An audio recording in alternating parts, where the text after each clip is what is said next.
Well, hello, everyone. My name is Carolyn Clifford. I'm an anchor and reporter at WXYZ-TV 7 in the city of Detroit. And I want to welcome you all to this virtual town hall with the United Way for Southeastern Michigan. I want to take a moment to just explain the purpose of this event.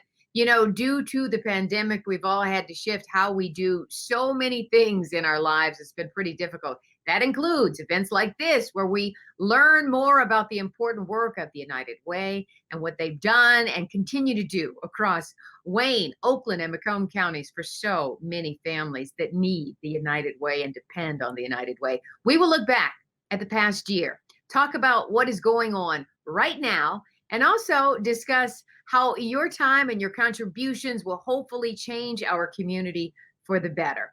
As we all deal with the effects of COVID, I think it's safe to say we get a small glimpse of what too many families have to go through these days. Things we certainly take for granted, like food, clothing, childcare, a place to call home. Many of us are fortunate to have all of this, but it is not the case for so many people in our community.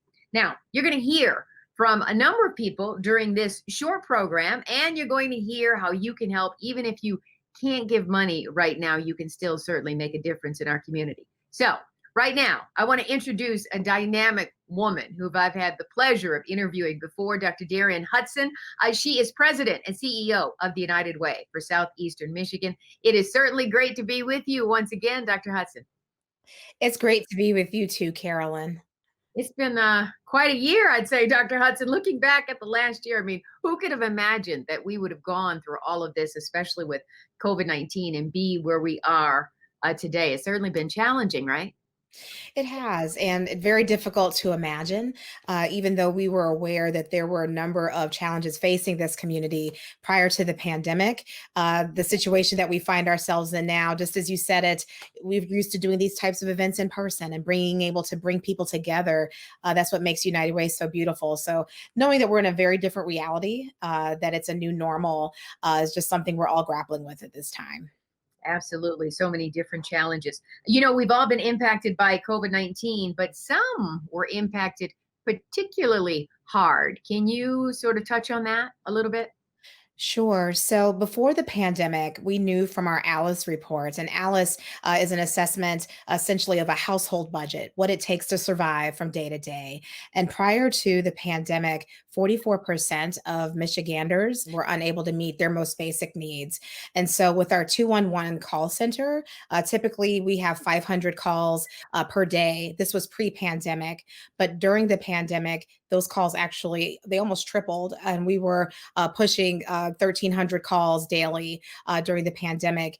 And the most needs that we were hearing were actually for food. And so typically before the pandemic, we would hear most of our calls were around utility assistance, requests for support through the Michigan Energy Assistance Program, or through our partnership that we have with Thaw and with a number of our local nonprofits.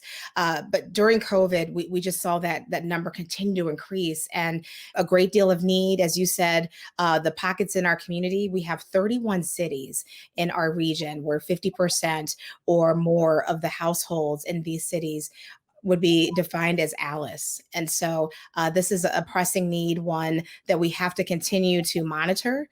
And hopefully, Carolyn, when we come back a year from now, we're able to say that we're finally moving these numbers in the right direction. But during this time, it's just really difficult for a lot of our families out there. I mean, so difficult. I've even seen entire families sitting on the side of roads in the suburbs with signs saying, please, we need help.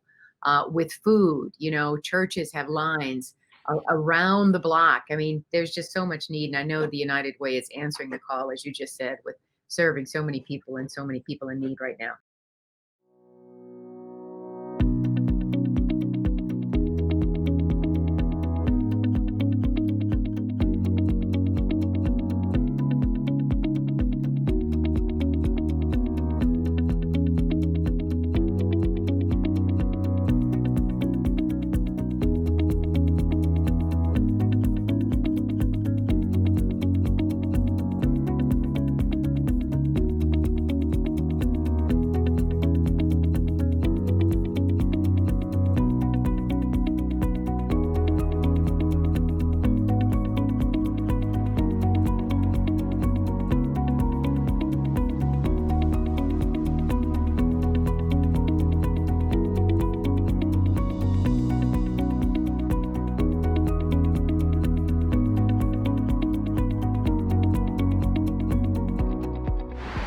Detroit, already facing steep economic and racial inequalities, has emerged as a coronavirus hotspot.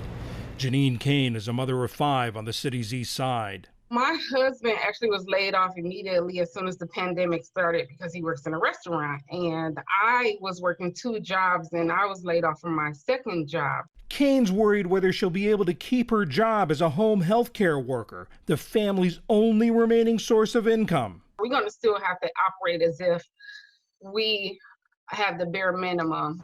She's also concerned about her family's safety as tensions run high in their neighborhood. The neighbors have been fighting each other. It has not been easy to, just explain to the children that a lot of people are coping with this pandemic in different ways. In Detroit, Janine Kane is struggling to provide a sense of normalcy for her family as the effects of the virus get closer and closer. People in the neighborhood are coming up saying, oh, I just lost a cousin. I got a few coworkers that actually lost some of their relatives to it. She doesn't know how long her family will be able to endure their new reality. I'm also hoping that this won't last for long, and so that we don't have to lose our job there. Because I don't know what the backup plan is.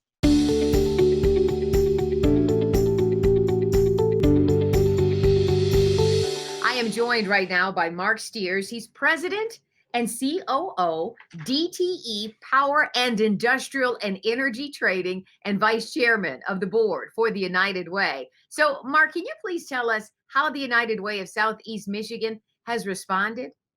Yeah, thanks, Carolyn. Hey, we at United Way, as well as anyone that could have anticipated what the impact COVID-19 would have on the community, we were in a position to do that. And it was important for us, our frontline agencies, our partners who we serve, and in turn serve the most vulnerable members of our community, needed that type of response. So I was really proud of Dr. Hudson and the executive team and the board. I recall the board meeting of March 11th when we talked about how we collectively needed to respond in a significant way. And that was the impetus to releasing $2 million out of our Emergency and Stabilization Fund to begin what was eventually the COVID-19 Response Fund. I'm also really proud that the DTE Foundation stepped up early, one of the early entrances, and provided $500,000 of funding as well. It's so impactful when you see a community come together, and really the community saw the important role that United Way could play in administering and managing and being fiduciary around this response fund. Really critical. To date, the fund has raised over $35 million, and that's the contribution of 75 corporations and foundations and individuals. We've had well over 1,000 individuals donate their own money in support of COVID and the causes that the response fund we're funding. Inclusive in the $35 million is a really significant $16 million contribution from Oakland County. And that'll be used to serve agency partners that in turn serve the most vulnerable citizens and members of Oakland County. So I really, I'm amazed at what happened. And I'd like to take the opportunity to really express my gratitude, my heartfelt thanks to the organizations and individuals that responded quickly and responded in a significant way. It's really amazing how the United Way was able to mobilize people, partners, resources to address this immediate need in the community. I think the confidence that the community has in this organization really was demonstrated. I'm proud of the organization for what they were able to do. I'm going to turn it over to Tanya Adair, our Chief Impact Officer, who's got the detail, and she can provide more color around how these funds were used and how they were used in a really significant and impactful way in the community. So I'll turn it over to Tanya. Tanya?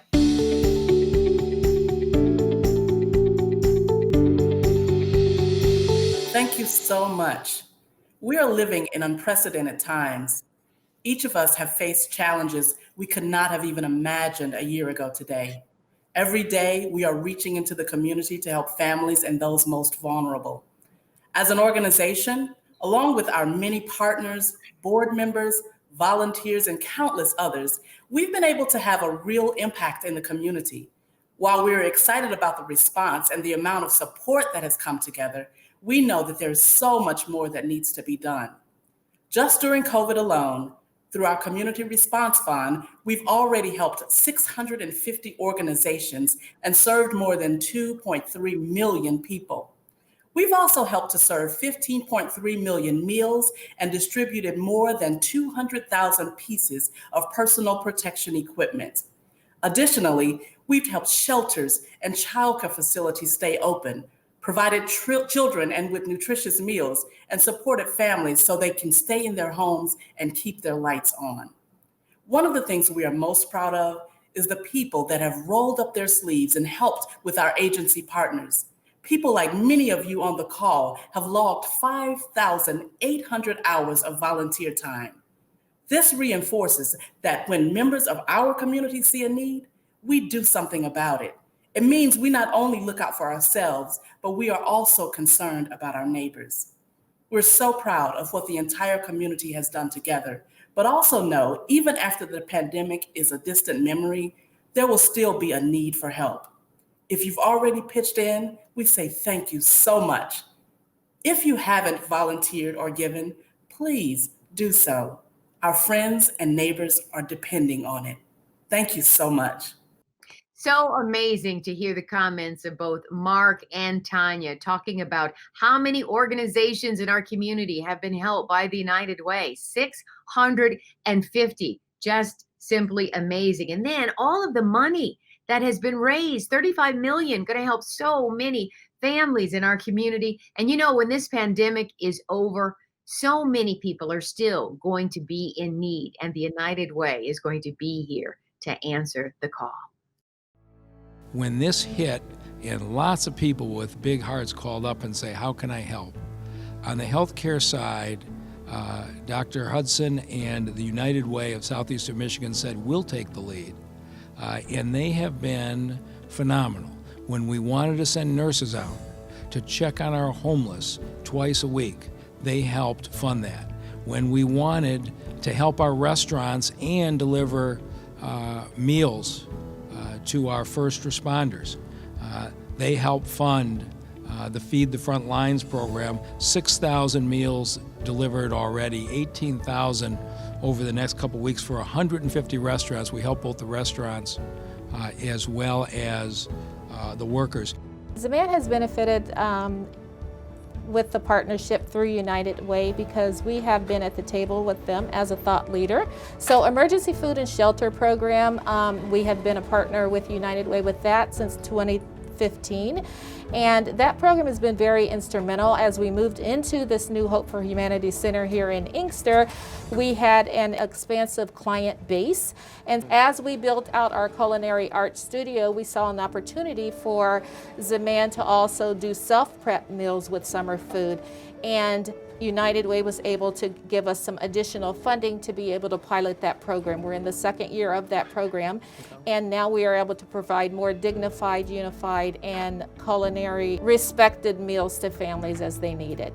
First Step is a domestic violence and sexual assault organization.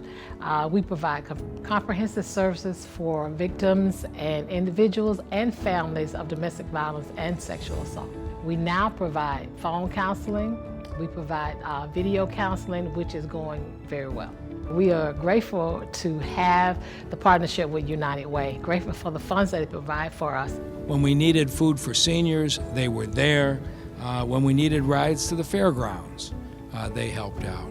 And so I think every once in a while we have to stop and say thank you to some of the real treasures of this community.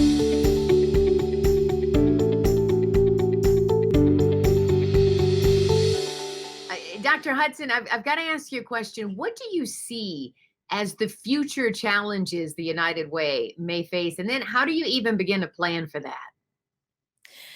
When I think about the challenges that we face as a community, as a united way, hands down, we must get comfortable talking about race. We have to prepare ourselves to address the issues of systemic racism that have been affecting our community for so many years. As a united way, our greatest strength are the people that we represent. We represent 3 counties: Wayne, Oakland, and Macomb, 4.8 million people, and we're known for being one of the most diverse areas in the country. So, how do we play to those strengths? We must be comfortable starting to talk about systemic racism and how it's affected us. When we look at the data that we currently have from the Alice report, just came from June, and looking at how COVID has impacted the Black community, we know that 43% of Michiganders have been impacted or unable to meet their most basic needs from our Alice report. But when you start to look at this through a racial lens, 60% of Black Michiganders are unable to meet their most basic needs. And this has happened on our watch. Carolyn, you and I have had a number of conversations about when I was a teacher here, and I started in 2001. And so when I think about what's happened in the past 20 years, where have we gone wrong? And as United Way, we typically look at a number of the symptoms that would lead to us recognizing that systemic racism is a problem. But now we have to get down to the root causes. What are the systems that are broken, and what are the opportunities that are available in terms of those partnerships? We use a word called collective impact, and for many that's a buzzword. But what it actually means is bringing together the strengths of the community through public and private partnerships, through community partnerships, and figuring out how we leverage all of these different resources and the strengths of our community to be able to solve these complex issues. This is what United Way has been built to do. So when we look at our safety net, and we know from our 211 data that food has still been a top need, utilities are a top need, we must figure out how we're going to bring these systems together so that we aren't setting up systems just for healthcare, setting up systems in isolation just for food or for housing. But how do we start to integrate those services to bring resources to the community? We call this a community information exchange. You're going to hear this quite a bit from a number of different cities. You're going to hear this from a number of nonprofits. So stay tuned. And again, this can't be a fad. This is our future, and figuring out how we get our arms around the racial challenges that we have, the racial inequities and disparities that we see. It has to be our way forward. I will tell you a number of the conversations that I've had with partners, with community leaders, with our neighbors. Every indicator that you look at, whether it's education, whether it's income gaps, whether it's health disparities, Black Michiganders are suffering the most. And we have to change that. And we have to be brave enough to have these tough conversations. It doesn't mean that we're going to take from one group to give to another, but how do we make sure that everyone has access to what they need? And so these are the questions. We have so much to celebrate and be thankful for with how much we've raised and how many people we've helped, but it's just the beginning. And it really does start with us. It starts with everyone who's listening. We all have a role to play in making our community better. And that's the beauty of United Way, because we represent everyone. So everyone can get involved. There's no shortage of opportunity in ways that we can make our community better. And that's what we're committed to doing, so that a year from now, 2 years from now, when we're talking about the pandemic, when we're talking about the social unrest that's affected our community, we're able to say that we came together in ways that were mighty, and we made our community better. Wow, so powerful. Amazing. Dr. Hudson, let me ask you this. You and I have talked a lot about how COVID has put really the spotlight on so many inequities here in Southeast Michigan. Can you talk a little more about that? Yes. So when the pandemic started, particularly at the height of the pandemic, Detroit was one of the the cities that actually had the most cases early on. And so the conversation nationally within our United Way network, with a number of nonprofits, it was actually around collective impact. How do we start to bring these resources together to help Detroiters specifically get through and navigate this pandemic, but also how do we build systems that last so that we're able to be more resilient in the future. And so one of those examples is a partnership that we have with the city of Detroit, with Quicken Loans and the Rocket Mortgage Classic with Microsoft, called Connect 313. And this is all around closing the digital divide in our communities, in our schools, and in our households.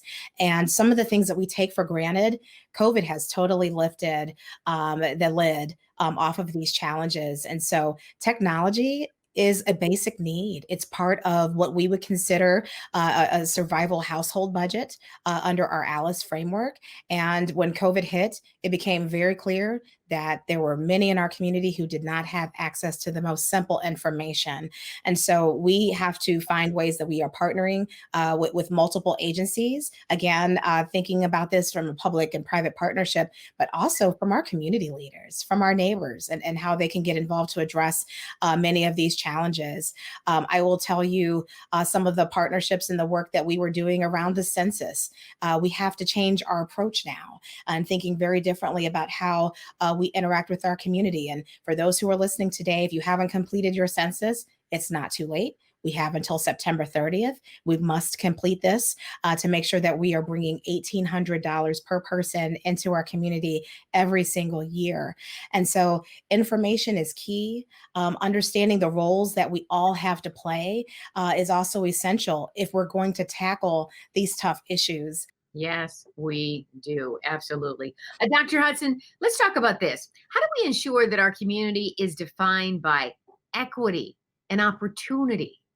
We have an opportunity to show people that diversity is our greatest strength, that we can work through the vestiges of segregation. We can tear down many of the systemic racist institutions that exist and make them better to serve all of the people who are in our community.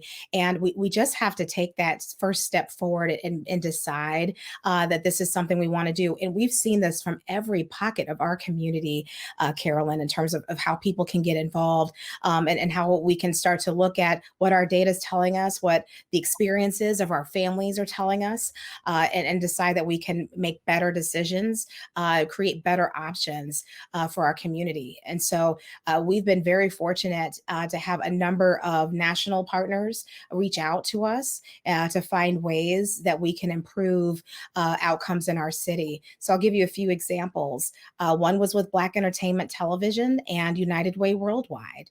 And this was at the height of the pandemic. They actually had a musical telethon on TV to help us raise funding for the COVID pandemic. That brought $2.8 million into our region, and we were able to support 9 different nonprofits through that partnership. We've just received $2 million from the Harlem Children's Zone. It's a partnership with the Audacious Project. We're connected with 6 other cities around the country and sharing best practices around how do we make sure that people are healthy and they're wearing their mask, partnerships around the digital learning gaps that we're seeing, partnerships around access to healthcare, to housing, and a number of the issues that we're struggling with. And so this has actually created an opportunity for us to find unique partnerships to share best practices with other urban centers. And again, let's learn from the mistakes of the past and find a pathway forward that includes inclusive of all of our neighbors and all of our families and all of our children, so that we can make a better reality than the one that we had before the pandemic. Wow, I'm excited just listening to some of those partnerships and the money that was raised from them. Just amazing. Thank you, Carolyn. And I'm so glad that you said that, because I hope that everyone is listening, who is listening to this, can get excited and realize they all have a role to play. Carolyn, think about the number of town halls that you've been hosting, the book donations that you do every year, reading to young children, and you're one person. And so if we multiply that times 4 million, everyone has a role that they can play in a way that they can contribute to making our region better. So we won't stop. This is just the beginning. We still have work to do. And that is our commitment to the region, to our community, and making sure that we work nonstop until every single person in our reach has the resources that they need to have a healthy and happy life. I can look in your face and look in your eyes, and I know what you say is true from the heart, which is amazing. We need so many more women like you leading. Every little bit counts, right? Amen. Yes. Amen. Yes, absolutely.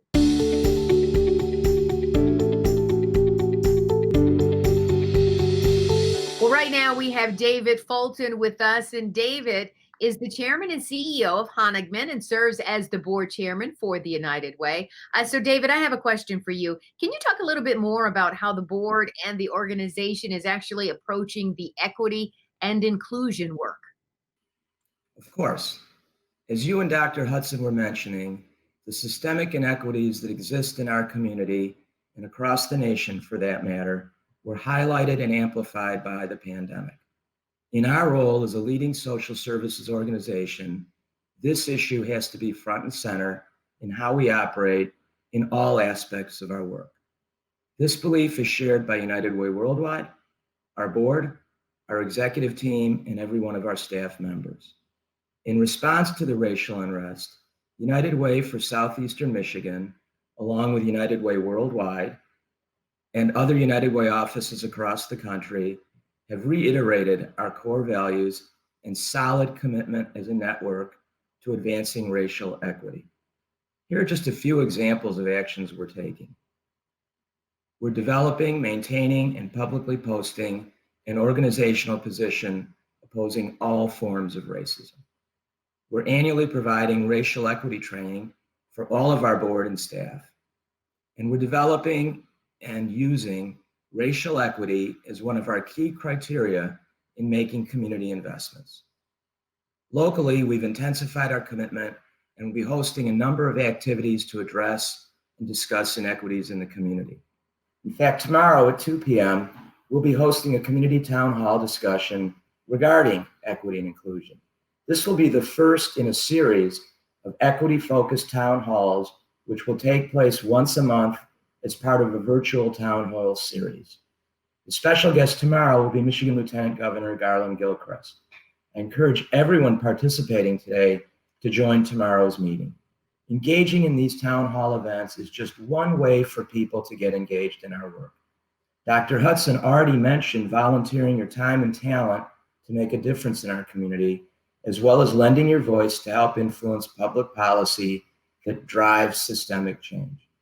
This is a critical time for our community and a call to action for all of us to get involved.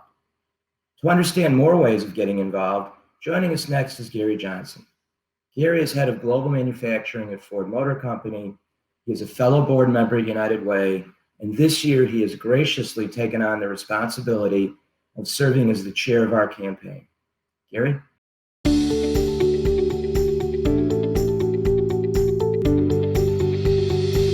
Thank you, David, and it's an honor to be here to support the United Way. As a member of the board and also the cabinet chair, it's a humbling experience for what we can do to support our communities.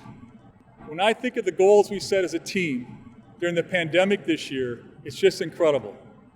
We've got a $60 million target as a total industry or total United Way, and a $35 million target as a campaign. And volunteer hours, we've raised it from 40 to 43,000 this year. And I learned yesterday we were actually successful at 48,000 volunteer hours. And you think about what's happened in our community before the pandemic, 44% of our households struggle with shelter and food. Let me repeat that. 44% of our communities, households, struggle getting food and shelter. That's why it's so important as a team we support the United Way and what they're doing here in Southeast Michigan. Lieutenant Governor Gilchrist will be here to support the town hall. We kicked off the cabinet yesterday as part of our virtual process, and we're looking forward to continue to support the United Way in our communities here with all of your support. We've got very aggressive targets. It means a lot to our community. It means a lot to the United Way Foundation, and I'm proud to be part of that team. So, Dr. Hudson, so many people want to help the United Way and get involved, but a lot of people don't know how. So can you please tell us? Yes, there are multiple ways that people can get involved. First, you can always participate in our annual campaign, which is actually kicking off this week.